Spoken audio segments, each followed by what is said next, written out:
The woman standing on my doorstep had my daughter's eyes, and in that moment, I knew the life I'd built was about to be ripped apart at the seams. "I'm her real mother," she said, holding up a folder of documents like a weapon. "And I'm here to take her home." Behind me, I could hear 6-year-old Lily singing to herself in the kitchen, completely unaware that the stranger at our door had just declared war on the only family she'd ever known. Let me take you back to the beginning, to the day Lily entered my life and became the center of my entire universe. I was 34 years old, recently divorced, and convinced that motherhood had passed me by. My ex-husband, Kevin, had left me for a younger woman after 5 years of marriage and 3 failed IVF cycles. He said he needed someone who could give him a family, as if my worth as a woman was measured solely by my ability to reproduce. The divorce was brutal. The depression that followed was worse. My therapist suggested I explore other options. Surrogacy. Egg donation. Adoption. I spent 6 months researching, 6 months preparing myself emotionally, and another 6 months completing the endless paperwork required to become an adoptive parent in the state of Georgia. The home studies. The background checks. The financial disclosures. The parenting classes. The interviews with social workers who examined every corner of my life with a microscope. I passed every test. I proved, on paper and in person, that I was capable of providing a loving, stable home for a child in need. And then I met Lily. She was 11 months old, found abandoned at a fire station in Macon under the state's safe haven law. No note. No identification. No one ever came forward to claim her. She had been in foster care for 3 months when I first held her, this tiny, perfect human being with enormous brown eyes and a smile that could power a small city. I fell in love instantly. The adoption was finalized 4 months later, on a Tuesday afternoon in April. I remember the judge smiling as she signed the paperwork. I remember crying so hard I could barely say, "Thank you." I remember driving home with Lily in her car seat, looking at her in the rearview mirror, and thinking, "This is it. This is my family. This is forever." I was wrong about the forever part. Not because my love would fade, but because someone was coming to try to take it away. The first 5 years were perfect. Lily grew from a baby into a toddler into a preschooler into a kindergartner who loved dinosaurs, hated broccoli, and insisted on wearing tutus with everything, including her winter coat. I built my life around her. I switched from a demanding corporate job to a work-from-home consulting position. I moved from my downtown Atlanta condo to a house with a backyard in a suburb with good schools. I made mom friends. I joined the PDA. I became the person I never knew I wanted to be. Lily called me mama from the moment she could speak. She knew she was adopted. I'd always been honest with her, in age-appropriate ways, about how she came to be my daughter. "Your first mommy couldn't take care of you," I'd tell her. "So she made sure you were safe, and then I found you. And now you're mine forever." She accepted this with the easy grace that children have before the world teaches them to complicate things. "I'm glad you found me, Mama," she'd say, snuggling into my arms. "Me too, baby. Me too." I thought that was the end of the story. I was catastrophically naive. The woman's name was Bethany Carlisle. She was 31 years old, blonde and thin, and trembling on my porch with a mixture of desperation and defiance that I recognized immediately. She was an addict. I knew the look. My younger brother had struggled with opioids for years before finally getting clean. I'd seen that hollow desperation, that barely contained chaos, too many times to miss it. "I don't know what you're talking about," I said, keeping my body positioned to block the doorway. "I think you have the wrong house." "I don't have the wrong house, Ms. Donovan. I know exactly who you are. You adopted my daughter 6 years ago. And I'm here to get her back." She thrust the folder toward me. I didn't take it. Lily was abandoned at a fire station. No one came forward. The biological parents' rights were legally terminated before I ever met her. I didn't abandon her. My boyfriend did. He told me she died. He told me there were complications and she didn't survive. I've spent 6 years believing my baby was dead, and then I saw her picture on your Facebook page last month. My blood went cold. I was careful about social media. Private accounts. Limited followers. No location tags. But 6 months ago, Lily's school had posted photos from their spring concert on the school's public page. Lily was front and center, beaming in her butterfly costume. I'd shared the photo. I'd shared my daughter's face with the world. And somehow, this woman had found her. "I don't know what happened to you," I said, struggling to keep my voice steady. "But Lily is my daughter. Legally. Permanently. Whatever you think you're entitled to, you're wrong. I'm her mother." "No. You're not. Not anymore." Bethany's face crumpled. "Please. You have to understand. I was 17 when I got pregnant. I was addicted to pills. My boyfriend was a monster. When he told me she died, I believed him because I was too broken to question anything. But I'm clean now. I've been clean for 3 years. I have a job. An apartment. I've done everything right. I deserve a second chance. This isn't about what you deserve. This is about what's best for Lily. And what's best for Lily is staying with the only mother she's ever known. I'm going to fight you. The words hung in the air like a threat. Then fight, I said. But you should know something before you do. I will burn down the world to protect my daughter. I will spend every dollar I have. I will fight you in every court in this country. And I will win. Because the law is on my side. And more importantly, because Lily is my child. Not yours. Mine. I closed the door in her face. Then I sank to the floor and cried. The legal battle began 2 weeks later. Bethany hired an attorney who specialized in family reunification cases, a man named Douglas Whitfield who had made a career out of challenging adoption finality in situations where biological parents claimed they'd been deceived or coerced. Their argument was simple: Bethany had never consented to the adoption. She believed her child was dead. Therefore, her parental rights could not have been legitimately terminated, and the adoption was fundamentally flawed. My attorney, a fierce woman named Sandra Okafor who had handled hundreds of adoption cases, was cautiously optimistic. The law is clear, she told me in our first meeting. Once an adoption is finalized, it's extremely difficult to overturn.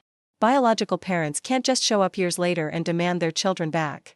There has to be evidence of fraud or significant procedural errors. Was there fraud? Sandra hesitated.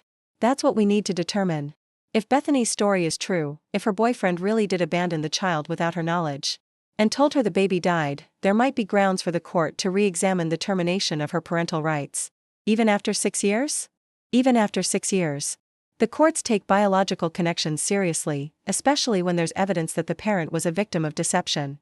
But what about Lily? What about her stability? Her well-being? That will be the centerpiece of our defense. We argue that regardless of how the adoption came to be, Lily's best interests are served by remaining with you. You're the only mother she's ever known. Removing her now would cause significant psychological harm. I held on to those words like a lifeline. Best interests of the child. Surely the court would see that Lily belonged with me. The hearing was scheduled for September, 6 months away. 6 months of waiting. 6 months of preparing. 6 months of watching Lily play and laugh and grow, wondering if each moment might be one of our last. I didn't tell her what was happening. How do you explain to a 6-year-old that a stranger wants to take her away from everything she knows? You don't. You protect her. You shield her. You smile through your terror and read her bedtime stories and pray that the justice system will recognize what should be obvious to anyone with eyes, that this child is loved, is thriving, is exactly where she belongs. The investigation revealed more than I expected. Bethany's ex-boyfriend, the man who had allegedly told her their baby died, was named Travis Hendricks.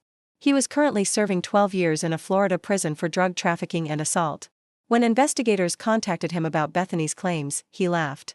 That baby was a problem, he said, according to the transcript Sandra obtained. Bethany was too messed up to take care of it. I did what needed to be done. Did you tell Ms. Carlisle the child had died? I told her whatever I needed to tell her to make the problem go away. So you acknowledge that you abandoned the child without her mother's consent? I acknowledge that I handled the situation. Whatever that means legally, that's for you people to figure out. This was bad news for me. It corroborated Bethany's story. She hadn't abandoned Lily. She'd been deceived by a violent, manipulative man during the lowest point of her life. The court appointed a guardian ad litem, an independent attorney whose sole job was to represent Lily's interests. Her name was Dr. Patricia Holloway, and she spent 3 months evaluating every aspect of my daughter's life. She interviewed me. She interviewed Lily's teachers, her pediatrician, her friends' parents. She observed us at home, at the park, at school pickup. She reviewed my financial records, my medical records, my therapy notes from after the divorce. She also met with Bethany. Multiple times. When Dr. Holloway submitted her report, Sandra called me at 10 o'clock at night. You need to come to my office tomorrow morning, she said. There's something you need to see. I didn't sleep that night. The report was 47 pages long. Dr. Holloway had been thorough, devastatingly thorough, in her assessment of both households. Her evaluation of me was positive. She described me as a devoted, capable, and loving parent who has provided Lily with exceptional stability and care. She noted Lily's strong attachment to me, her healthy development, her academic success, her social skills. This child is thriving, the report stated. Her bond with Ms. Donovan is secure and foundational to her emotional well-being. I exhaled for the first time in months. Then I read the section about Bethany. Dr. Holloway had investigated Bethany's claims of rehabilitation thoroughly. She'd verified 3 years of sobriety. She'd visited Bethany's apartment, spoken with her employer, reviewed her therapy records. But she'd also dug deeper. Much deeper. During the course of my investigation, the report stated, I discovered information that Ms. Carlisle did not disclose to the court. Bethany had another child. A son named Marcus, born 2 years after Lily. Marcus had been removed from Bethany's care when he was 18 months old due to neglect. He'd been placed with his paternal grandmother and had lived there ever since. Bethany had not attempted to regain custody. She had not visited him in over 3 years. Ms. Carlisle's claim that she has reformed and is capable of providing adequate care is contradicted by her abandonment of her second child, Dr. Holloway wrote. While her sobriety is commendable, her pattern of behavior suggests a continued inability or unwillingness to prioritize the needs of her children over her own circumstances. I stared at the words. Bethany had abandoned another child. Not through deception or manipulation by a boyfriend. By choice. She had chosen not to fight for her son. But she was fighting for Lily. Why? Sandra answered that question 2 weeks before the hearing. I found something, she said, sliding a document across her desk. Bethany's grandmother died 18 months ago. Left an estate worth $2.3 million. I frowned. What does that have to do with Lily? The will had a clause. The money was to be divided equally among Bethany's children. But the grandmother specified living children known at the time of death. Since Lily was legally adopted and Bethany's parental rights were terminated, Lily wasn't included in the distribution. So Bethany got everything? No. Marcus's guardian, the paternal grandmother, is fighting for his share.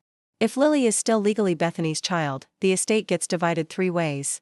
Marcus, his grandmother on his father's side, would get a third. But if Bethany can prove that the adoption was invalid, if she can reclaim Lily as her legal daughter, she gets Lily's share too. Exactly. 2/3 of $2.3 million instead of 1/3. That's roughly $1.5 million versus $750,000. I felt sick. This wasn't about love.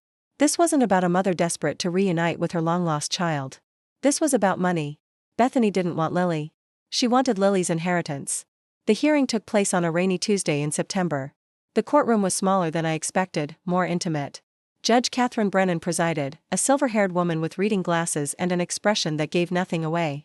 Bethany sat at the opposite table with Douglas Whitfield. She wore a modest dress and minimal makeup. She looked nervous, sympathetic, every inch the reformed mother fighting for her child. I wanted to scream the truth from the rooftops. But Sandra had counseled patience. Let her tell her story first. Let her paint herself as the victim. Then we expose the truth. Maximum impact. So I sat in silence while Bethany testified.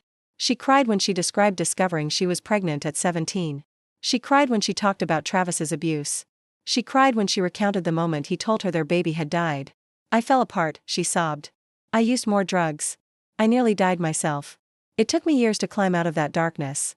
And now, finally, I have a chance to be the mother I always wanted to be. Please. Please don't take that chance away from me. The judge's expression softened. I felt my heart sink. Then it was Sandra's turn. Miss Carlisle, you mentioned that you've been sober for 3 years and that you are now capable of providing a stable home for a child. Is that correct? Yes.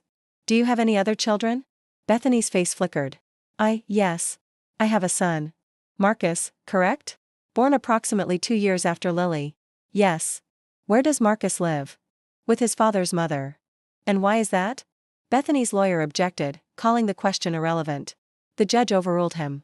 Why doesn't Marcus live with you, Miss Carlisle? It's complicated. His grandmother had already bonded with him. I didn't want to disrupt his life. So you chose not to pursue custody? I chose what was best for him. Sandra smiled, but it wasn't kind. Miss Carlisle, isn't it true that Marcus was removed from your care by Child Protective Services when he was 18 months old due to documented neglect? Bethany's face went pale. I was still struggling then. And isn't it true that you have made no attempt to regain custody of Marcus in the 4 years since his removal? No court filings. No visitation requests. No contact whatsoever. I've been focused on getting my life together. Getting your life together. Sandra repeated the words slowly. Yet here you are, fighting with considerable resources and legal representation to reclaim Lily, a child you've never met, while your son, a child you raised for 18 months, apparently isn't worth fighting for. It's different. How is it different? Bethany said nothing. Sandra turned to the judge. Your Honor, I'd like to submit evidence regarding the estate of Bethany Carlisle's grandmother, Margaret Carlisle, who passed away 18 months ago. She presented the will, the distribution clause, and the financial analysis showing exactly how much Bethany stood to gain if the adoption was overturned. This isn't about a mother's love, Sandra concluded. This is about money. Ms. Carlyle has shown a pattern of abandoning her children when they become inconvenient. She abandoned Marcus. She never searched for Lily until she discovered there was an inheritance at stake. She is using this court, and she is using this child, to access funds that were never meant for her. The judge's expression had changed. The softness was gone. In its place was something cold and hard. Ms. Carlyle, Judge Brennan said slowly, is there any truth to these allegations? Bethany started to cry again, but this time, no one seemed moved by her tears. I love my daughter. I want to know her. The money isn't. The money isn't what? Bethany couldn't finish the sentence. Because there was no way to finish it. The money was everything. And everyone in that courtroom knew it. The judge's ruling came 3 weeks later. I was sitting in Sandra's office when the email arrived. My hands were shaking so badly I couldn't click the attachment. Sandra did it for me. She read in silence for what felt like an eternity. Then she looked up at me with tears in her eyes. We won. Judge Brennan's ruling was comprehensive and damning. She found that while Bethany's original claim of deception had merit, the passage of 6 years and the establishment of a stable, loving home had created a situation where Lily's best interests clearly lay with her adoptive mother. The court does not doubt that Ms. Carlyle experienced genuine trauma, the ruling stated. However, her subsequent actions, including the abandonment of her second child and her failure to seek Lily until a financial incentive emerged, suggest that her primary motivation in this case is not maternal love but monetary gain. The adoption was upheld. Lily was mine. Forever. Bethany appealed, of course. Douglas Whitfield filed motion after motion, trying to drag the case into federal court, trying to find some angle that would keep the fight alive. But Sandra shut them down at every turn. 18 months after that first hearing, the appeals were exhausted. Bethany Carlyle disappeared from our lives as suddenly as she'd entered them. I never heard from her again. Lily is 9 now. She knows more of the story than she used to, in age-appropriate pieces that we've discussed with her therapist. She knows that her birth mother came looking for her. She knows that I fought to keep her. She knows that she is loved, fiercely and unconditionally, by the mother who chose her. Mama, she asked me last month, out of nowhere, do you think my first mommy ever loved me? I took a long breath. I think she was very young and very lost when you were born. I think she made mistakes. I think she's still making them. But I also think that somewhere, deep down, she must have loved you. Because how could anyone not love you? Lily considered this. I'm glad you found me, she said finally. Me too, baby. And I'm glad you fought for me. I pulled her into my arms, breathing in the smell of her strawberry shampoo, feeling her small heart beating against mine. I will always fight for you, I whispered. Always. No matter what. She hugged me tighter. And in that moment, I knew that every sleepless night, every terrifying hearing, every dollar spent and tear shed had been worth it. Because she was mine. Not by blood. Not by chance. By choice. And that, I've learned, is the strongest bond of all.